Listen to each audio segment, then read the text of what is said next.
I'm Dr. Dave Janda. Welcome back to our Insider Insight Show. I am honored to have back with me someone who I consider a very dear friend.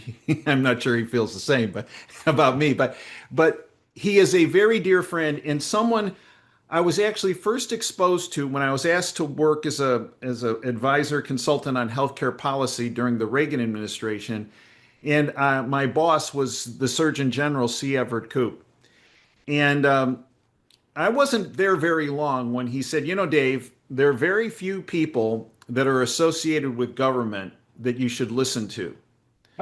But a Yeah, person you should listen to because he said he's a lot like me. He tells you things that you might but you need to know, but you might not want to hear.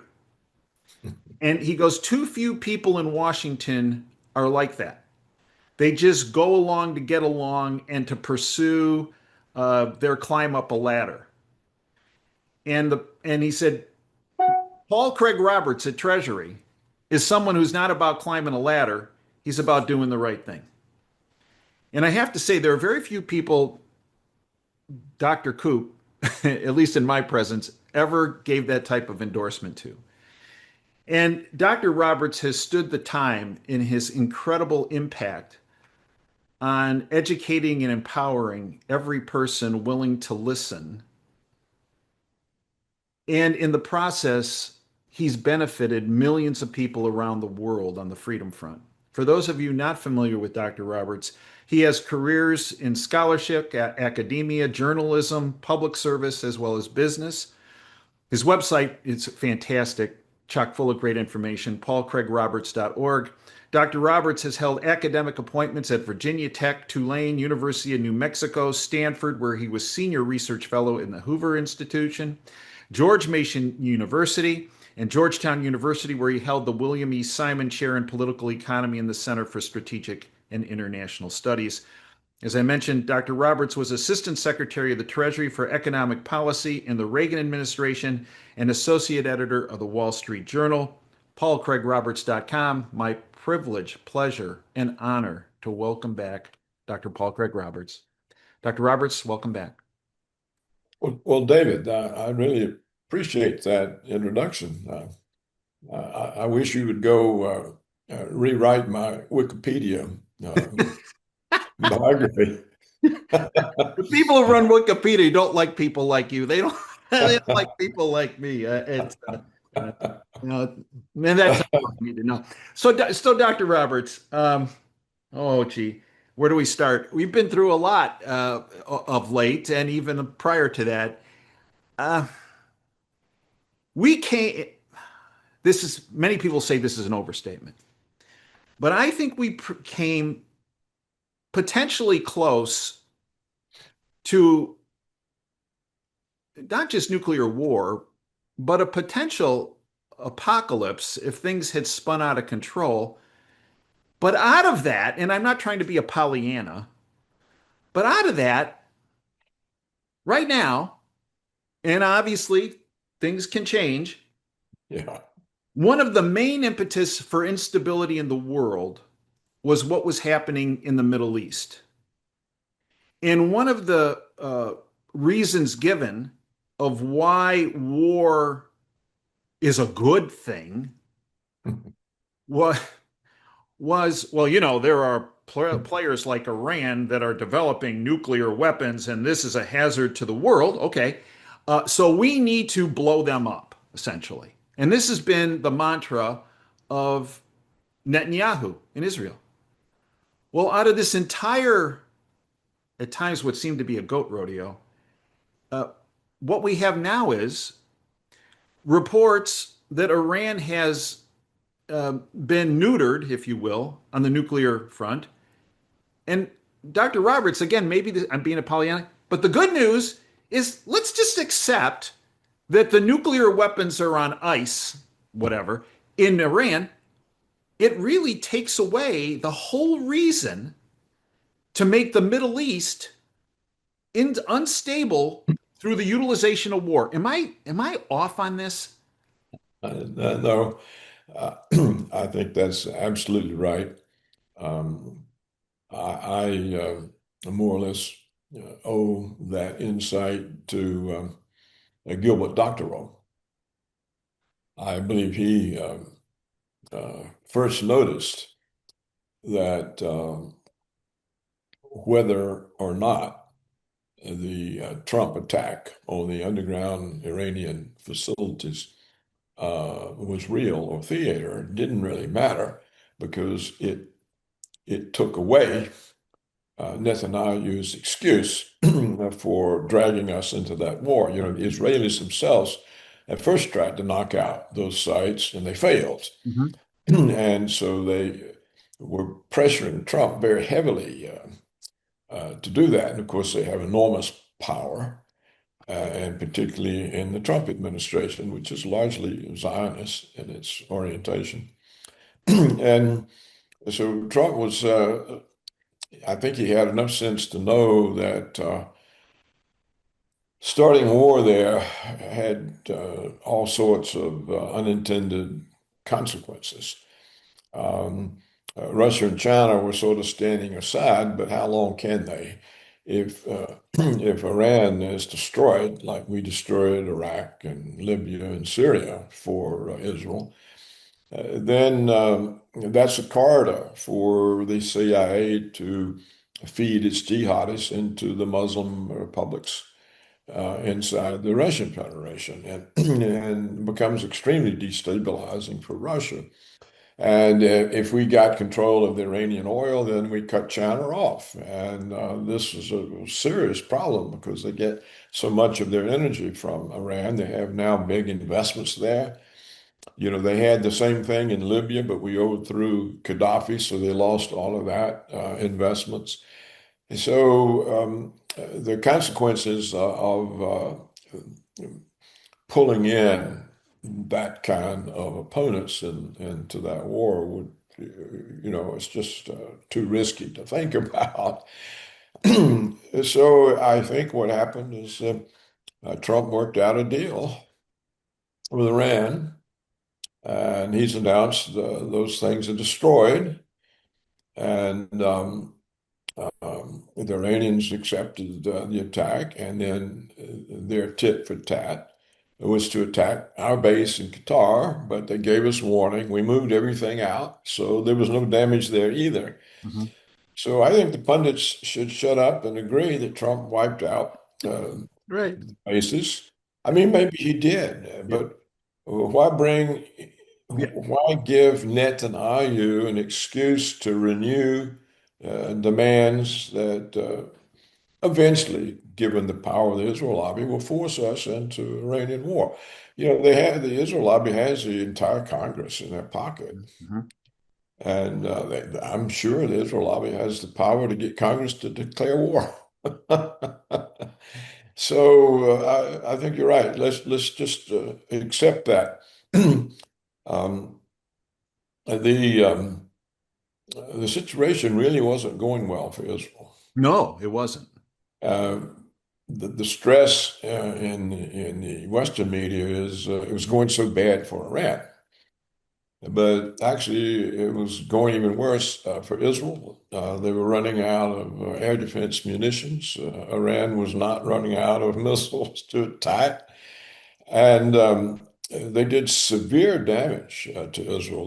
There were Israeli Air Force bases destroyed. I think two Mossad command centers destroyed, a bunch of important research facilities destroyed, and parts of Tel Aviv started looking like Gaza. So Mhm. the Israelis were getting a taste of war for the first time. They were being really pummeled, and many authorities claimed that Israel was on the verge of running out of air defense munitions, and that we were essentially out as well. Right. And so I think they were given 2 weeks before they would be defenseless. And the prospect then would be Israel humiliated by having to sue for peace. So Trump he not only took away the reason for the war, but he stopped Israel from extensive destruction. And so we should be happy that that's over for now. And we should be very cautious about letting it get started again. The neoconservatives will do everything they can Mhm. to undermine it and get it going again. The military security complex likes war. It's profitable, brings in profits, power, influence. It's going to be hard to sit on this and keep it from popping up again. And the best way to sit on it is to support the administration's claim that all the nuclear facilities were destroyed and there's no more prospect of an Iranian bomb. Take away their potential motive. Yeah. Exactly what they've done. And interesting that the Knesset at one point had passed a law or a proclamation, whatever they do, that if a journalist would document the destruction from missile technology on from what missiles were being sent from Iran into Tel Aviv and around Israel, that the people who released that to the world, that the video evidence would be prosecuted and be put in jail for 20 to 30 months. That's not the philosophy of someone that's winning, Dr. Roberts, at least in my book. I grew up on the south side of Chicago, and I can tell you that when you're fighting a street war, that suppression of that tells you, well, you're not winning. Yeah. No, I don't think Israel was winning. And it would have gone very badly for them if it had continued. And many people don't realize that Netanyahu was is in the process of being prosecuted in his own country, correct? And let's face it, a war is a great diversion from your prosecutors and from that proceeding, right? So, Yeah. Well, he's indicted. He can't be prosecuted because he's the prime minister. uh, And so it's important to him to stay in office. And that's my cat commanding something. No, you go on out of here. Excuse me, just 1 minute. Let me get her no out of here. problem. The Feed boss it, feed it, talks. feed it, feed it, feed it, feed it. I thought I had quieted down, David, but the older she gets, the more demanding. And There you are. I've had her so long that I think she's the master, and Yeah, I'm well, the that's how it servant. works. That's how it's in our house too with our. So, Dr. So Well, yes, somebody in the diplomatic circles said to me, Dave, there's actually a corollary here between Netanyahu and Zelensky. Neither of them can afford for the wars, the conflicts they're involved with to end. And actually, that's pretty accurate, I think. yes, it is. Um, Look, the real well, in fact, you see, Netanyahu was already at work expanding Greater Israel. You know, he added the other day Pakistan, Right, right. and that's on top of one of his ministers a few months ago adding half of Saudi Arabia. Hmm. So originally, Greater Israel was the Nile to the Euphrates, but now it runs all the way to Pakistan. And I think the real question is whether Trump was serious and whether he can succeed in saying when he put America's claim to Gaza Hmm. in that joint press Right, conference with Netanyahu, he says Gaza is ours, it's right, America, right. and is going to be, and he described the situation where Gaza would be the anchor for a big American redevelopment of the entire Middle East. So he was describing, it seemed to me, an American colonial empire in the Middle East taking the place of Greater Israel. Hmm. And one of the journalists present questioned Netanyahu how he felt about Trump's claim.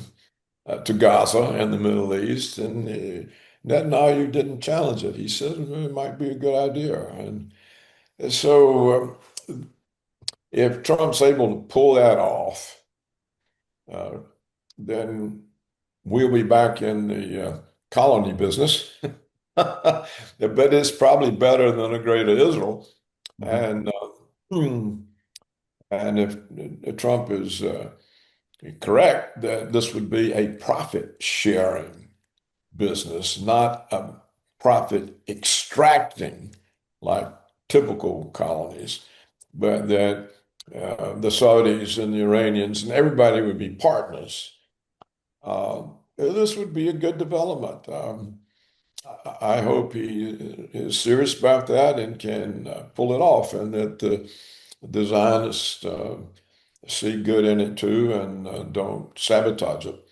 Uh, but to get back to your beginning point that we were close to catastrophe, Mhm. apocalypse, Mhm. Armageddon, whatever. Um, we were closer due to another factor, and that factor was the attack on the Russian strategic bombing force. Mhm. Mhm. Uh, this hasn't gotten any notice, and this is the most dangerous thing that has happened. It is a consequence, I think, of Putin never enforcing any red lines. Mhm. And then once again, he didn't enforce No. a red line that is spelled out in Russian war doctrine. According to the Russian war doctrine, which I think most recently was revised last December, a few months ago, um, any attack on any element of the Russian strategic triad requires a nuclear, what do they call it? Strategic response. Well, strategic usually means nuclear. Nuclear. Mhm. Well, this attack happened. The Russian strategic bombing fleet was attacked. Some of the planes were destroyed. The Russian war doctrine required Putin to respond in a strategic manner, and he sidestepped the issue. He said, "Oh, it wasn't an act of war; it was a terrorist action. So it's not governed by our war doctrine, and I don't have to do anything." Well, this was good. He didn't push the button. Right. Right. Right. But it's another evidence for whoever in the West is behind all this that he's never going to do anything. He's never going to respond. So, what will the next reckless action be? Right. Sooner or later, he'll have to respond. Mhm. And what else is really disturbing about this, Dave? And I can't get any attention to it. I've tried. Trump says he didn't know anything about this. Yeah. Right. And well, if this is true, it is really frightening. It means there's a third party somewhere That's right. that can commit acts that, under Russian war doctrine, could very easily have committed Russia and the United States to a nuclear conflict. Mhm. Well, who is this person? Well, why isn't there some effort to find out who green lighted that attack? Mhm.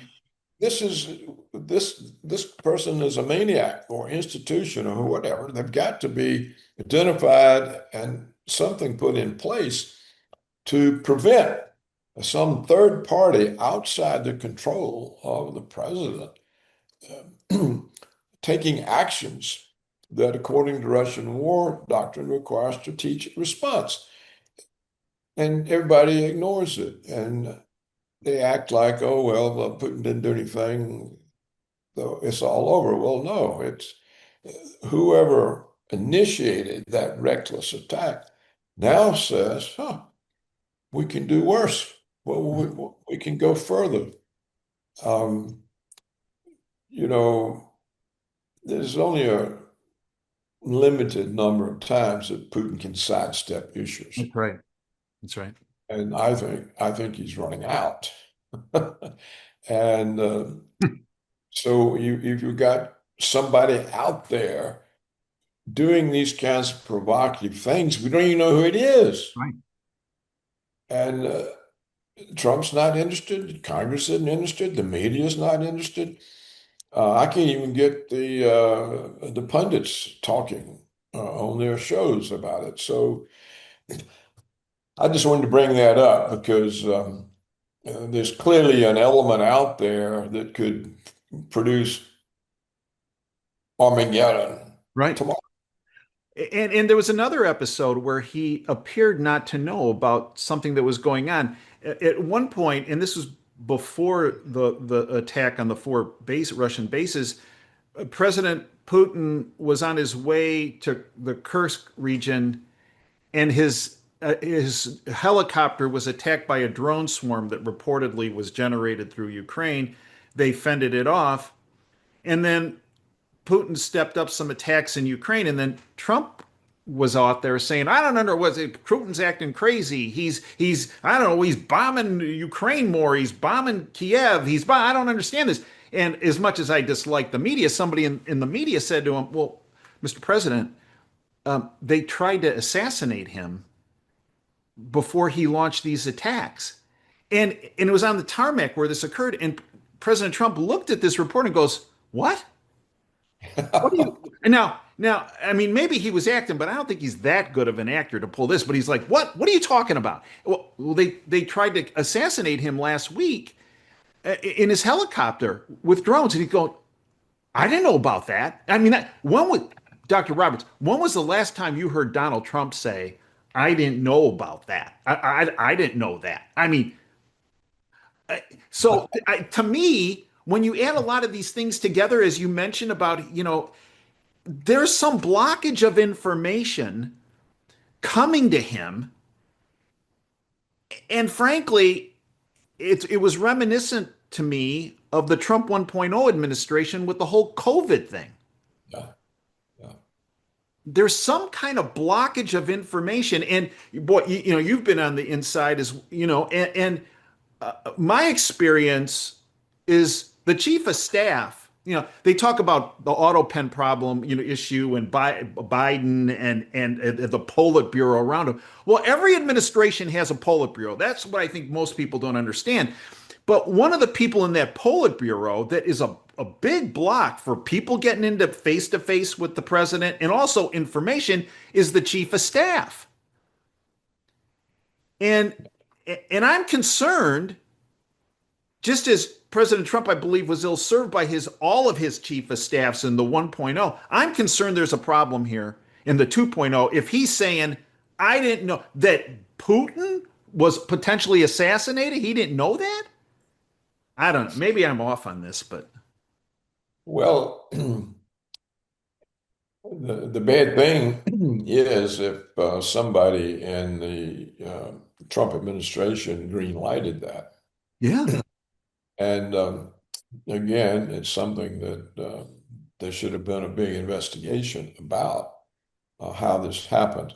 There was some controversy about it. Some claimed that it wasn't really aimed at Putin. It was just he just sort of flew into a drone attack.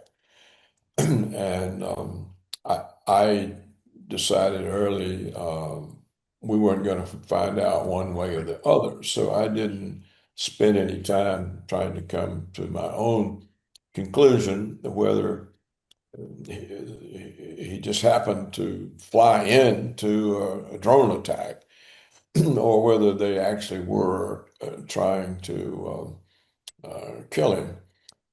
Um, to try to kill Putin um, when it's generally understood that these are our weapons, that we're doing the targeting, we're providing the Hmm. intelligence, it would implicate the United States. Hmm. Who knows who Putin's successor would be? He might Right. not be another Yeah. reasonable, humane person who's trying to avoid war. You might be one of the hardliners who's had enough Hmm. of the humiliations we keep imposing on Russia, and in which case we would have been at war. And you know, Dave, I've always been concerned that the way we will get into nuclear war will not be because somebody made a decision. It'll be because of a mistake, an accident. Hmm. Hmm. And so we've had, thank you for bringing this mistake out. So we've had two really big mistakes. Hmm. We know the attack on the strategic Russian bombers was reckless. It's not so clear that they actually were trying to assassinate Putin, but it could have happened. Hmm. And the question wouldn't have been, if it had happened, the question wouldn't have been, did they mean to do it? Right. It happened. Right. Yeah, it happened. And so all hell would break loose. And so it's those kinds of things. See, either one of those could have caused a nuclear war. Hmm. And so we live constantly with the prospect of a catastrophe simply because the weapons exist and people make endless That's mistakes. right. And electronic systems are full of glitches. They fail. You know as well as I do, during the entirety of the Cold War, both the Soviets and the United States got false alarms of incoming missiles. That's right. And nobody ever pushed the button because the two sides were working together to diffuse tensions. You know, we had all those efforts. Kennedy tried to begin them, but Nixon certainly did, went a long way with diffusing things. And Reagan Mhm. certainly was trying to get rid of nuclear weapons and the Cold War. Right. So people didn't believe the false alarm, but now there's so much distrust and hostility. Uh, People will believe them. Mhm. So I think the situation is more dangerous than it's ever been. And it's true we avoided, at least for now, being dragged into a war with Iran, the consequences of which are unpredictable.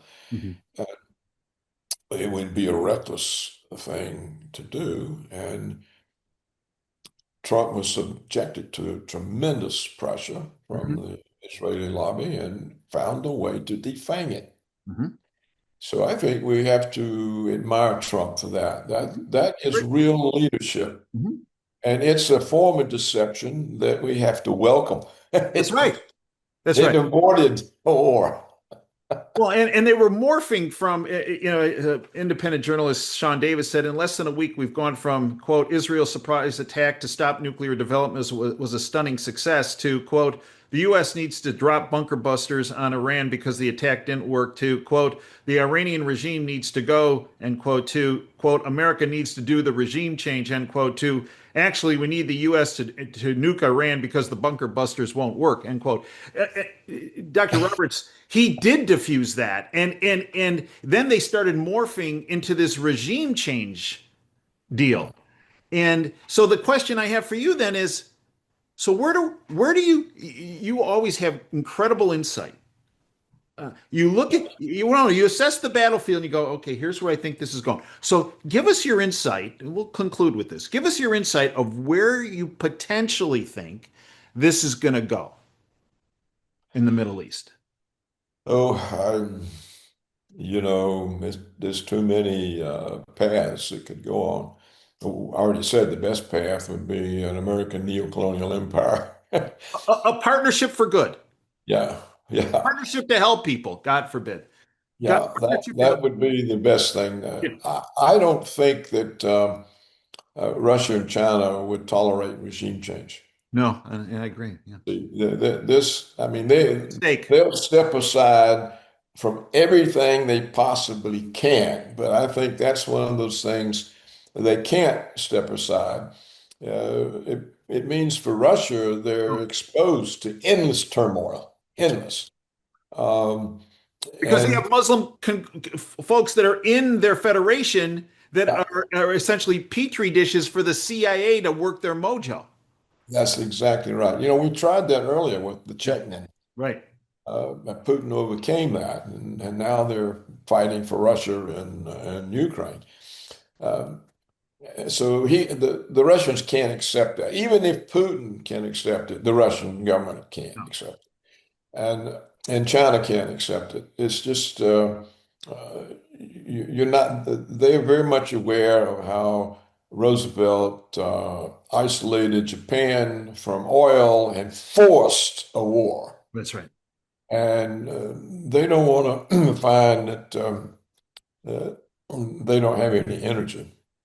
And eventually it won't matter. The Russian pipelines and stuff will be built and enough of them.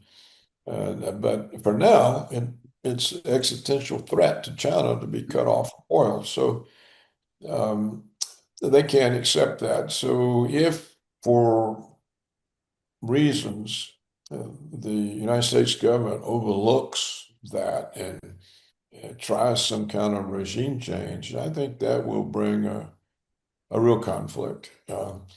But I can't say where it's going to go. I mean, we don't even know who's going to be president. Right. I mean, Trump is a short-term thing, Right. and so I mean, who knows what's going to happen next? As long as you have people with hegemonic agendas. Right. See, Israel has a hegemonic agenda. They want hegemony over the entirety of the Middle East. The Great Israel has already grown from the Nile to the Euphrates, from the Nile to Pakistan. Right. All right. Well, Right. that is a huge increase Yeah. and the neoconservatives and no American president or Congress has given up the Wolfowitz doctrine of American hegemony. Yep. We still have this doctrine. We see it operating in Trump. How does Trump negotiate? He tells the other side what they have to do, or they're going to get bombed, or they're going to get sanctions. This is not negotiation. This is hegemonic dictatorship. He tells Putin, you got to do this or we get more sanctions. And he told Iran, you got to do this or we're going to kill your leader. Well, this is not negotiating. No. So as long as we are hegemonic and the Israelis are hegemonic, these are aggressive, dangerous agendas, and they're going to continue to produce conflicts. And now we can hope that Trump is learning if the interpretation of what happened in Iran is true and he defangs Israel, that's great. Uh, and if he can go on from there and learn that the whole point is to get people making money together and not fighting, that's not a bad strategy. And No. the question is, having loaded up his government with Zionists, can he do that? Will he have the support, the corporation? Um, and certainly the neoconservatives are not going to just shut up and go away. No, they're not. So I can't give any sort of prediction of what will come out of this. We hope for productive partnerships, but we're leery of hegemonic demons Uh, to come forward. Eh, they're out there, um, and maybe Trump realizes it now, and maybe he can tame it. On the other hand, he may be enjoying this role of this great world um, dictator who tells countries what to do, stops wars, and does this and does that, and it may just get worse. The kind of success that he seems to be having. Yeah, the head of And NATO's calling him daddy. yeah, yeah, yeah. You see, it can go to his head, and Yeah. he can get carried away with that. And as long as nuclear weapons exist, Yeah, The world lives under a constant death threat. that's right. We are like the prisoner on death row. Time's running out. All his appeals fail. That's the way I see not just the United States, but the entire world. Mhm. And if you've got nuclear weapons and you've got people who are so fallible and so stupid Right. and so unable to see what the consequences, you're constantly facing extermination. I mean, I'm just glad I wake up every day and the world's still here. You know, if we could just focus on getting rid of those weapons, but all the kinds of attacks on uh, Iran, this encourages more countries to get nuclear weapons. It does. It's self-defeating. Yeah. Um, and maybe Trump realized that, so he had his political theater attack. A lot of people claim it was worked out with the Iranians in advance. And so they said, okay, we won't, you're not going to really do anything, so we're not going to shoot down your planes. And then afterward, we're to save face, we're going to attack you, but you'll know in time and you can get everything out of the way. Uh, that shows real cooperation. And neither country can admit that. No, no. Oh, no, no, no. And we don't want them to. No, that's And right. Because then the we then the don't, hardliners step forward. that's right. And we don't want to insist on that being the case. No, I'm very prepared to accept that Trump got rid of all the nuclear capability Iran ever had, and it's over and done with. And so, and in so doing, as you say, we eliminate the prime reason why supposedly the Middle East was to be completely unstable with the potential for nuclear and a nuclear event that would affect the population of the world. that's right. That's right. And now it And comes down to doing business together in a peaceful fashion rather than trying to kill each other. let's let's hope that that's Trump's program now. And if it is, he'll go down as a great president. Yeah, I agree. Not a buffoon or all the stuff they call him. He'll if he can stop all of the aggression that comes from American and Israeli hegemony, he'll be the greatest president we've had. This would be a tremendous accomplishment, not just for him, but for the whole world. That's right. So let's encourage him to get on that. If he's on that path, let's help him stay there. That's right. Thinking about getting on that path, let's do what we can to push him onto Right. it. Dr. Roberts, you've been very generous with your time. I'd like to thank you. Thank you for Well, everything you have done, are doing, and will do. You have been doing this for decades. And without your perseverance, dedication, and sacrifice, I hate to think where we would be because you there are you go. incredible people. Go write my Wikipedia biography for me because they have me down there quite in a different light. Yeah. Oh, they have all of us. Anyone who pushes for freedom, peace, and prosperity. You might as well put Ayatollah in front of your name the way these guys are, right?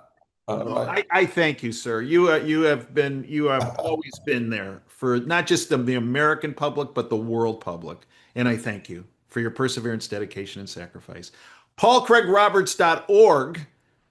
He, Doctor, I don't know where he gets the time, but he writes a tremendous amount of great articles, and they're there every day. Again, thank you, folks, for joining us. Until next time, my dad's favorite saying, dream big and dare to fail. Thanks for joining us today.